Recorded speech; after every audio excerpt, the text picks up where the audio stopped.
Bonjour Francis, bonjour, Et bonjour Eric, et comment ravi. vas-tu? Ah bah écoute, je vais super bien, super bien. Et encore mieux, Écoute, je constate, excuse-moi de te je t'en couper, je prie, constate que tu es bronzé déjà. écoute, il fait Et on est à peine en excessivement mois de beau. juin, Il fait très beau en début Corse, juin. comme en Afrique du Sud, j'imagine. Donc j'en profite un tout Et petit peu. attention, nous on passe dans la période hivernale maintenant.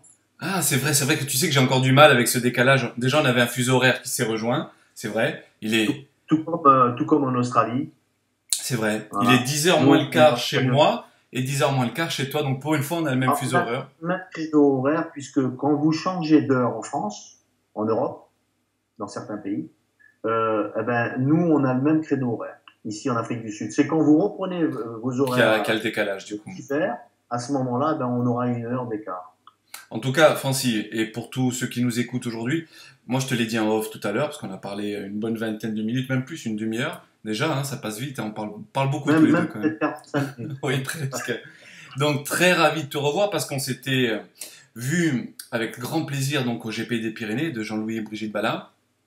Malheureusement, pas assez de temps parce que tu travaillais, moi je prenais les photos, je faisais mon reportage, mais ça m'a fait très plaisir de te voir. Et aujourd'hui, d'autant plus plaisir de recommencer nos podcasts, puisqu'on n'avait plus le temps d'en faire, et de, voilà, de les donner encore à tous les internautes qui prennent du plaisir, je le sais maintenant, ils nous le disent assez régulièrement, à les écouter. Donc très très content de Donc, recommencer ces podcasts, et on va ben, les enchaîner. ben, moi de même, on a d'autres sujets à évoquer, comme aujourd'hui, par exemple, la durée d'une séance d'entraînement. Donc, tu as déjà eu, je crois, quelques questions par rapport Tout à fait. au fait qu'on a posté donc le sujet il y a quelques jours. Donc, bah, écoute, tu pourrais commencer par exemple avec ces questions-là. Oui, en gros, j'ai été satisfait, si tu veux. Moi, j'ai posé cette... Enfin, j'ai dit surtout qu'on allait faire le podcast aujourd'hui pour avoir un petit peu le retour. Et c'est vrai que ça m'a aiguillé sur ce que j'avais déjà envie de parler avec toi et d'échanger. Mais ce qui m'a plu surtout sur ces personnes-là qui ont communiqué sur mon Facebook et sur le tien, c'est qu'il y avait du recul. Parce qu'en effet, c'est un sujet qui est très controversé. On peut l'aborder, toi et moi on en a parlé tout à l'heure, de tellement de manières différentes, qu'aujourd'hui, on va le faire sous forme de plusieurs épisodes, toi et moi. On va faire des podcasts un petit peu plus courts. On va essayer de vous tenir, ceux qui nous écoutez là, à l'heure actuelle, hommes et femmes, en haleine. Mais par contre, pas en haleine sous la forme d'un mois d'écart, mais d'une semaine. Et on va essayer de réduire une bonne fois pour toutes hein, la distance entre un et deux podcasts, hein, Francis. Ah ouais, non, il faut faire ça, Sinon, on est il frustré au bout faut, d'un moment. oui, et puis nous, ça nous permet aussi de continuer, si tu veux, à développer la méthode d'entraînement, qui, comme je te l'ai dit, va devenir un système après, il y a plus qu'une méthode, il y a plusieurs méthodes, si tu veux, qui vont faire partie de la performance progressive. Tout à Voilà. fait. Alors aujourd'hui, vaste débat que la durée d'une séance d'entraînement. Alors, si on remonte en amont, vraiment en amont, c'est moi qui commence. Hein, j'ouvre les hostilités, Francis, tu enchaînes, Je hein, t'en comme prie, on fait vas-y. d'habitude. Je me suis noté quelques petites phrases ça et là, mais encore une fois, on va le faire à l'instinct, à la passion. On va essayer de garder bien sûr en fil conducteur ta méthode, parce que c'est celle-là qui va nous diriger dans la façon d'optimiser cette séance. Peu importe sa durée, on va en parler et pour quelles raisons il est important qu'elle soit intense ou pas. Donc moi je parlerai d'abord du niveau du pratiquant. Parce que quand on parle entraînement, tout va dépendre d'un pratiquant qui est expérimenté, qui vient juste de s'abonner dans une salle de sport, qui a un niveau donc plus ou moins avancé. Qu'en penses-tu? Ah ben moi, je suis complètement d'accord avec toi. C'est déjà une bonne chose que de commencer par le débutant. Le débutant, ce qui va lui manquer, c'est pas l'énergie.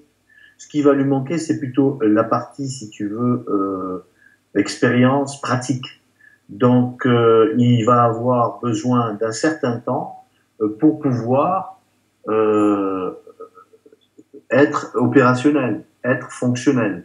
Donc c'est ce qui va lui manquer. Donc le débutant ne va pas s'entraîner comme un intermédiaire ou comme un bodybuilder confirmé.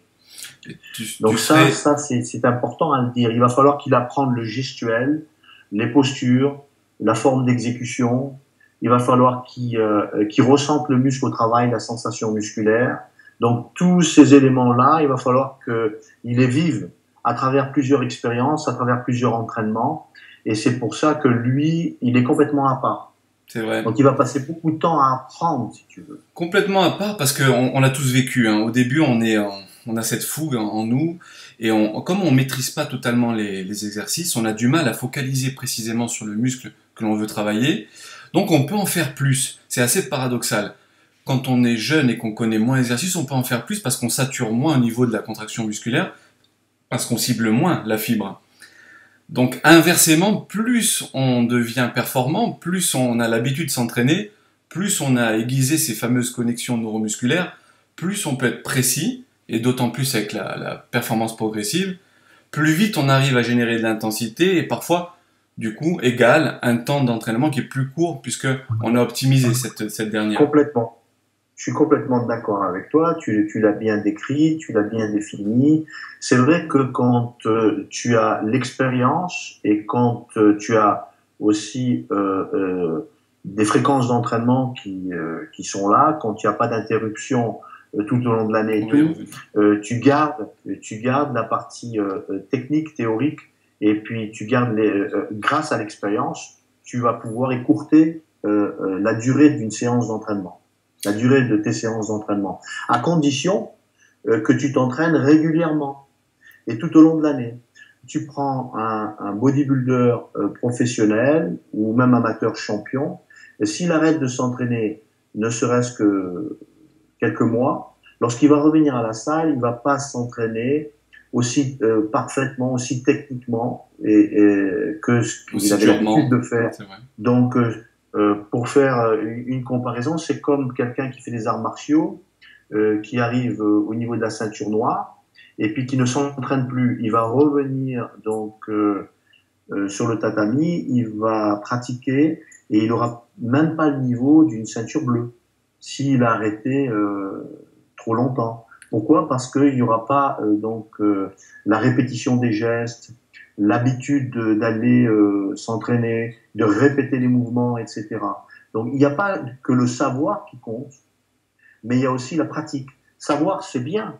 Il y a beaucoup de culturistes, il y a beaucoup de coachs qui savent énormément, mais lorsqu'ils pratiquent, leur savoir, si tu veux, disparaît, puisqu'ils ont pas le geste technique et puis ils n'ont pas les aptitudes aussi physiques. En tout cas, là aussi, très, très controversé ce débat. Ce que tu dis, moi, ça me fait rebondir sur deux choses. Sur l'âge, bon, on a vu la fréquence d'entraînement, hein, des fois il peut y avoir des arrêts. On parlait du niveau. L'âge aussi du pratiquant. Moi, je sais qu'à 20 ans, je m'entraînais avec cette fameuse fougue. Aujourd'hui, à 44 ans, avec mon métier, je dois perpétuellement m'adapter. Hein, tu te souviens de l'adaptation, hein, dans ta méthode, on en parle souvent. Et je fais en fonction de ce que je suis capable de faire au jour le jour. En gros, aujourd'hui, j'ai un peu plus de temps devant moi. J'ai une forme qui est, je dirais, quasi parfaite. Je me sens vraiment en pleine forme. Je vais pouvoir peut-être en faire un peu plus. Mais plus, ça ne veut pas dire forcément en termes de temps, pour moi, mais en termes d'intensité. Donc l'âge, on va en parler. Et petite info avant de te laisser enchaîner, pour ceux qui nous écoutent, c'est que chaque point qu'on débat là aujourd'hui, on le reprendra individuellement. Puisque toi et moi, on l'a dit tout à l'heure, on pourrait en parler des heures, hein, des heures de ce sujet, et de chacun des points qu'on est en train de traiter. Donc l'âge, en l'occurrence, en ce moment. Donc l'âge, le niveau, l'âge, qu'est-ce que tu peux nous dire par rapport à l'âge? L'entraînement change fondamentalement en fonction des capacités humaines, que ce soit au niveau hormonal, que ce soit au niveau tendineux, musculaire, qui va faire que la durée d'entraînement va changer. J'ai eu l'opportunité et j'ai toujours l'opportunité de coacher des personnes d'un certain âge, donc des seniors, qui ont 70 ans, par exemple. J'en ai quelques-uns là. Et je m'aperçois qu'ils ont des aptitudes physiques qui sont quand même assez impressionnantes. Donc ça, c'est une première constatation que j'ai faite pour ces personnes d'un certain âge, qui ont dépassé la soixantaine et qui ont même 70 ans. Donc j'ai remarqué que non seulement ils avaient des aptitudes physiques, mais en plus ils avaient des aptitudes mentales qui étaient hors du commun. C'est-à-dire qu'ils avaient la possibilité de bien se concentrer, de s'appliquer en faisant les mouvements, et même de progresser à un certain âge. Et donc, la méthode d'entraînement, elle est vraiment idéale pour ce genre de personnes-là, qui sont des seniors, qui ont déjà un certain âge, puisqu'il n'y a pas de risque de blessure. Il n'y a pas un investissement coûteux au niveau de l'organisme, c'est-à-dire au niveau de notre physiologie. On sait très bien que quand on produit un effort, il y a des conséquences, il y a une cause qui survient par rapport à l'effet, et donc automatiquement on ressent ça à l'intérieur de notre corps. Par exemple, lorsqu'on fait un effort très intense, le cœur palpite, le cœur monte, si tu veux, en palpitation, et on s'aperçoit que l'effort musculaire a causé donc un afflux sanguin et donc une palpitation du cœur assez importante. Donc il y a un effort qui est pas seulement musculaire, mais qui est aussi organique et donc cardiaque, là, complètement. On va enchaîner, si tu veux. Tu me fais penser à un petit thème qu'ils ont abordé, donc les Facebookiens, qui est fondamental, qui est justement les changements au niveau du métabolisme. Quand on s'entraîne un peu trop longtemps, on sait tous qu'il y a des réactions physiologiques qui s'opèrent. La testostérone qui augmente à un certain moment, hein, on parlera du lourd, du léger, certains préconisent que s'il faut faire que du lourd, et je leur répète que dans la PPM, il y a une phase quand même qui est très lourde, hein, la fameuse phase 3, donc où on a les 4 reps en rest pause. Il y a aussi le cortisol qui va rentrer en ligne de compte. Le cortisol, donc, est une hormone qui est sécrétée par les surrénales, si je ne me trompe pas. Et donc, et tout ceci, il faut le conjuguer avec quelque chose que je répéterai sans cesse, que tu vas confirmer, qui est l'état de notre système nerveux central. Et tu disais souvent dans les anciens podcasts que des entraînements trop longs, puisque là on parle de la durée d'entraînement, peuvent être taxants pour l'organisme tout entier, mais énormément pour le système nerveux, et peut, en dégringolade comme ça, tout annihiler et empêcher la progression que tout un chacun est en droit d'espérer. Donc voilà, parle-nous un petit peu de ces réactions métaboliques, physiologiques, quand on dépasse une certaine durée d'entraînement, et quelle serait la durée la plus adéquate en fonction de ta méthode d'entraînement? Je reprends ce que tu as dit au niveau hormonal, par exemple. Il est vrai que on a constaté, grâce à des études scientifiques, que on pouvait augmenter la production de testostérone et que si on s'entraînait trop longtemps, la production baissait.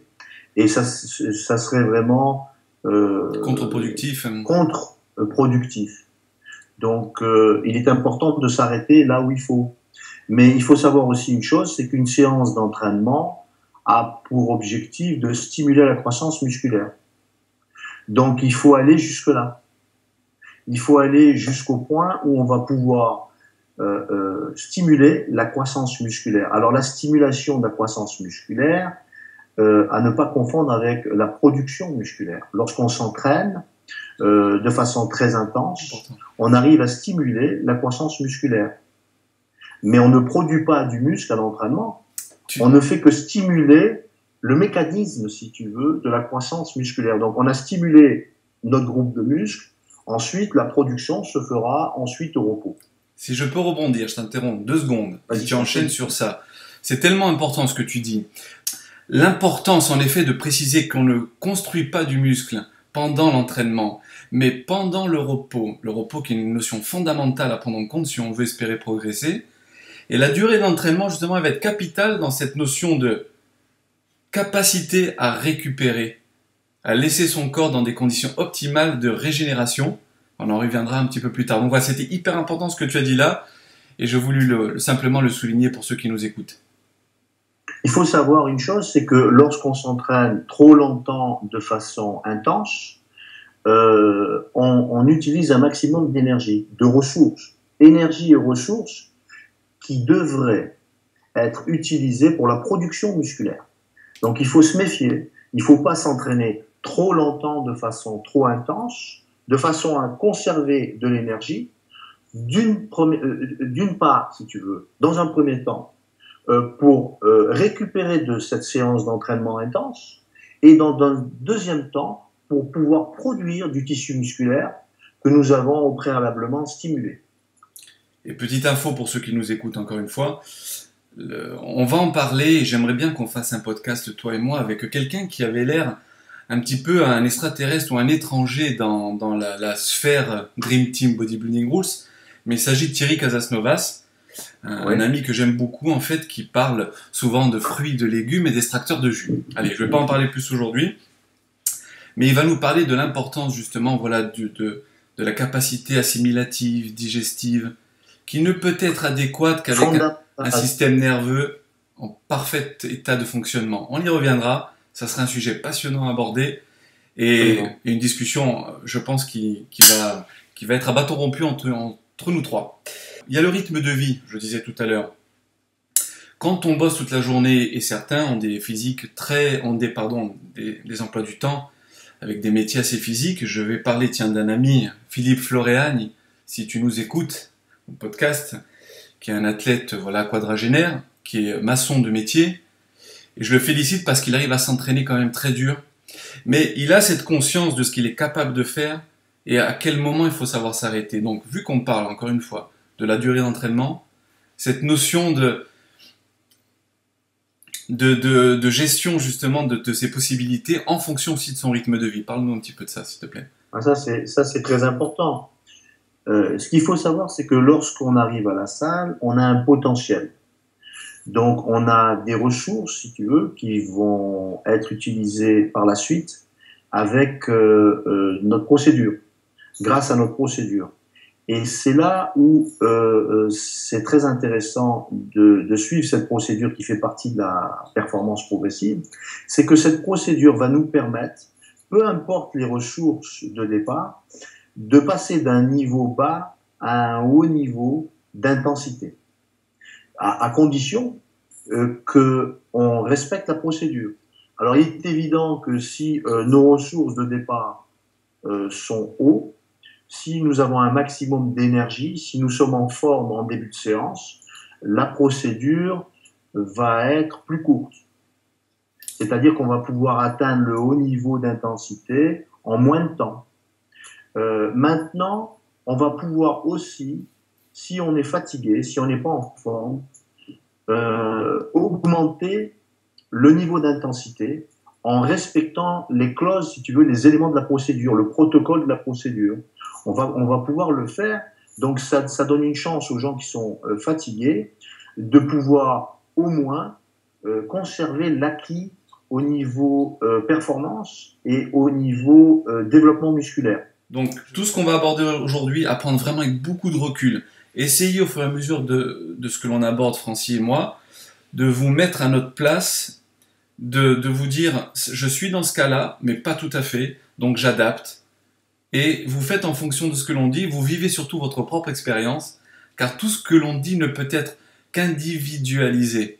Oui, ça va dépendre. C'est un choix qu'il faudra faire ou pas. Moi, personnellement, je suis convaincu qu'il existe qu'une seule façon de s'entraîner.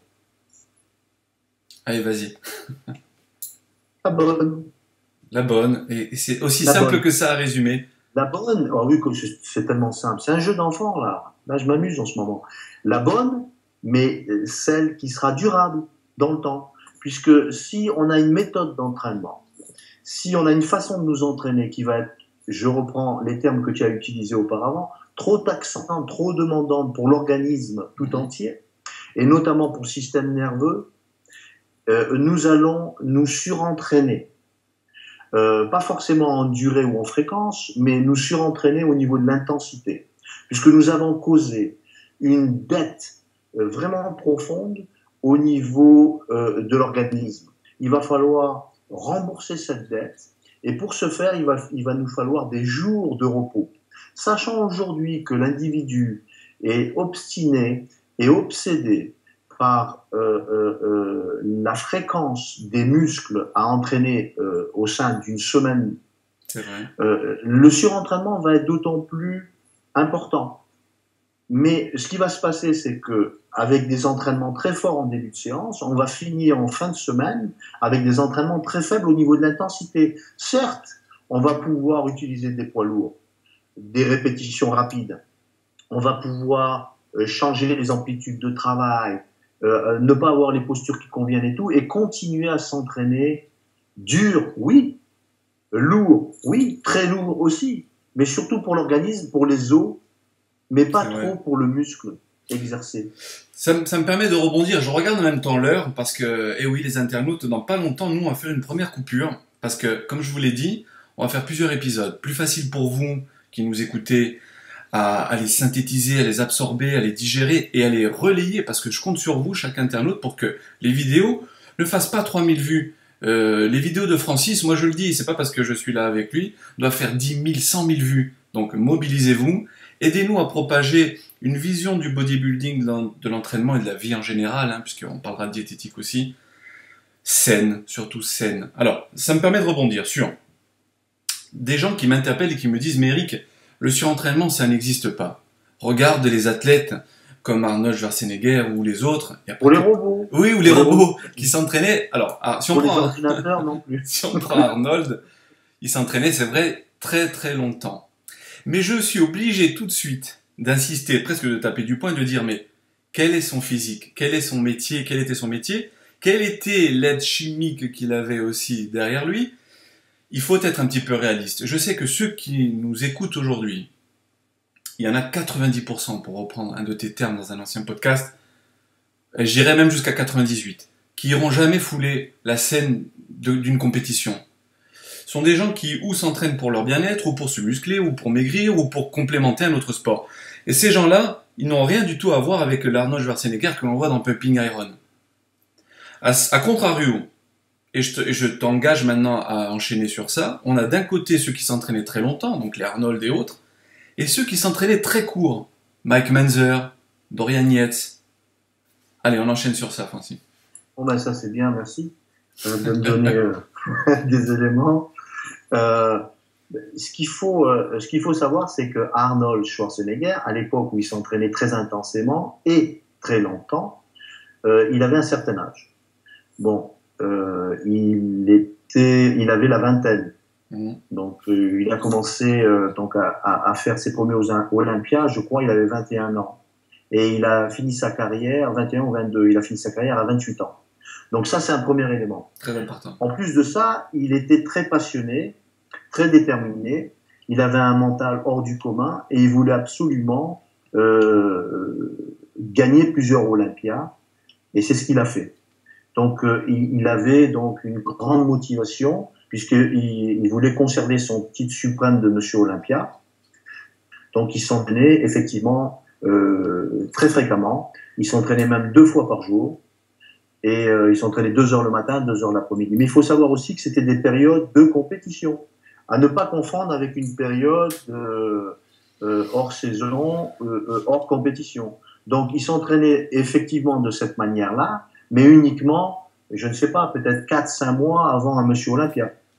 Et comme tu l'as dit, le style de vie, le mode de vie qu'il avait était complètement orienté sur le bodybuilding. C'est-à-dire que c'était un bodybuilder professionnel qui s'entraînait dur, qui se reposait, qui mangeait, notamment lorsqu'il était dans cette phase d'entraînement-là, pré-compétition. Je suis sûr qu'en plus, en période hors compétition, il devait étudier, il devait travailler, il avait pas mal d'autres activités. Comme on le sait, ceux qui connaissent sa vie et sa biographie le savent. Mais en période de compétition, notamment quelques mois avant Monsieur Olympia, c'est vrai, effectivement, il s'entraînait 2 fois par jour, 2 heures le matin, 2 heures l'après-midi, pratiquement tous les jours. Et si tu me permets, juste de dire ça, c'est que ça me fait énormément plaisir de t'entendre dire ça, et j'espère que ça sera pareil pour les internautes. Parce que quand j'ai commencé à regarder des bouquins adolescents, et un peu plus âgés, tu sais, on focalise tellement sur l'entraînement type que l'on voit, et on veut le reproduire à la salle. Mais comme tu l'as dit, c'est des entraînements d'une élite, avec sans doute des prédispositions génétiques que tout un chacun n'aura jamais, ou n'a jamais eu, avec des suppléments X ou Y que tout un chacun forcément n'a pas. Il faut le souligner. Et tout ceci, en fait, ça a orienté toute une génération aussi de jeunes à l'entraînement, dans des entraînements de titans, espèce de 12 travaux d'Hercule, que l'organisme tout entier peut tolérer, un certain temps, mais de manière linéaire, non. Moi, j'y crois pas. Moi, je crois à un respect de la physiologie, qu'il soit biomécanique, organique, etc., et on en a la preuve, c'est parce que quand on va dans les salles tous les jours, je continue, désolé à ceux qui m'écoutent encore une fois, c'est ça que je parle beaucoup, mais je vois les gens dans la salle de sport, je me vois évoluer avec les années, on n'a pas une ascension fulgurante parce que on a eu des œillères et on a été trop focalisé sur ce qu'on a vu dans certains magazines américains qui nous ont littéralement, j'ose le dire, menti. Alors, quand on voit Bodybuilding Rules et quand vous écoutez, chers internautes, nos podcasts, ben, on rétablit la vérité. On abordera certains sujets très pointus, hein, Francis, toi et moi. Mais c'est important de souligner ce que tu dis, c'est très très important, parce que on voit pas ça dans d'autres sports. Et si je faisais du vélo à la place du bodybuilding, je m'amuserais pas, si tu veux, à faire l'entraînement d'un champion de cyclisme. Je vais pas m'amuser à sortir 100 km par jour. Super. Écoute, c'est ce que je voulais entendre et que tu dises. Le débutant, l'intermédiaire ou même le culturiste qui a l'habitude de s'entraîner, qui s'entraîne dur, va suivre l'entraînement d'un Phil Heath. C'est impossible de faire autant d'exercices, autant de séries par exercice et de travailler très lourd, même si on utilise, il n'a pas l'intention d'utiliser les mêmes charges que Phil Heath, par exemple. C'est impossible de faire le volume de travail qu'un Phil Heath est capable de faire. Donc c'est illogique de suivre l'entraînement d'un champion, même d'un champion national.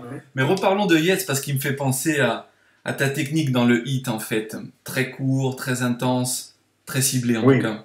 Bah, les différences, si tu veux, par rapport au HIIT, donc High Intensity Training, que Mike Menzer a conçu et que Dorian Yates a repris, si tu veux, pour ses entraînements olympiens, tient compte d'une chose qui est très importante, si tu veux, dans la HIIT, c'est la durée de la séance d'entraînement, mais aussi l'intensité.